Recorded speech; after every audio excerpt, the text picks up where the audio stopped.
উৎসবে আছেন আবার প্রতিবাদেও। এবার পুজোর সঙ্গে মিশে গেল বিচারের দাবি।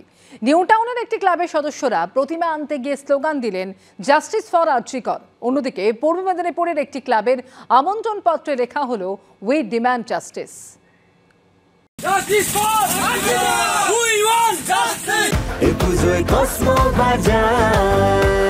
হ্যাপি ফ্যামিলির হ্যাপি স্মাইল। কসমো বাজার, পুজো ইন স্টাইল। দুয়ারে দুর্গোৎসব, বাঙালির প্রাণের উৎসব। এই কটা দিন শোক দুঃখ, পাওয়া না পাওয়ার যন্ত্রণা ভুলে আনন্দে মেতে ওঠার পালা। কিন্তু এবার সেই উৎসবের আবহে মিশেছে বিষাদের সুর। আরজিকর মেডিকেলে চিকিৎসককে ধর্ষণ করে নৃশংস খুনের ঘটনায় গোটা রাজ্য তোলপাড়।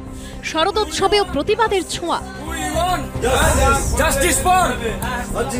উত্তর 24 পরগনার দেগঙ্গার বিশ্বনাথপুরে মৃৎশিল্পীদের পাড়ায় শোনা গেল জাস্টিস ফর আরজিকর স্লোগান। প্রতিমা আনতে গিয়ে ন্যায় বিচার চেয়ে সরব হলেন নিউ টাউনের সর্দারপাড়া চকপাচুরিয়া ক্লাবের সদস্যরা। আরজিকরের যে অভয়া নির্যাতিতা হয়ে খুন হয়েছে তার বিচারের দাবিতে এবং যারা মূল দোষী তারা খুব শীঘ্রই শাস্তি পাক, এর জন্য আমাদের উই ওয়ান্ট জাস্টিস কথাটা বল। হ্যাঁ, এবছর প্রায় 20টি প্রতিমা গড়েছেন দেগঙ্গার বিশ্বনাথপুরের মৃৎশিল্পী সুধীন পাল। তিনিও চান আরজিকর কাণ্ডে বিচারের দাবি যেন হারিয়ে না যায়। শারদ উৎসব বাঙালির শ্রেষ্ঠ উৎসব। এই শ্রেষ্ঠ উৎসবে আমরা মনে খুব কষ্ট যে অভয়া মারা গেছে, তাকে নৃশংসভাবে হত্যা করেছে। সমস্ত মানুষ চায় যে এর একটা বিচার হোক। পূর্ব মেদিনীপুরের পাঁশকুড়ার মাংলই গ্রামে পুজোর আমন্ত্রণ পত্রেও প্রতিবাদের ভাষা।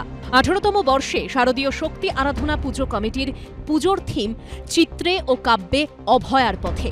প্রতিমা সাবেকি একাধিক মডেলের মাধ্যমে মণ্ডপে ফুটিয়ে তোলা হয়েছে আরজিকর মেডিকেলের ঘটনাবলী। এখানে আমরা মূলত আরজিকরের ঘটনার বিষয়গুলো তুলে ধরেছি, যেগুলো মূলত আমরা আমাদের আমন্ত্রণপত্রেই প্রথমে একটি চিত্রে এবং তার সেখানে লিখে রেখেছি যে উই ডিমান্ড জাস্টিস। প্রায় 1.5 শতাধিক চিত্রের মাধ্যমে সমসাময়িক যে আরজিকরের ঘটনা এবং বন্যা পরিস্থিতিও তুলে ধরেছি। মানুষের কথা ভেবেই উৎসবে ফেরা, আবার মানুষের জন্যই প্রতিবাদ। বাংলায় এবার অন্য রকম পুজো। সমীরণ পাল ও বিজন চক্রবর্তীর রিপোর্ট, এবিপি আনন্দ।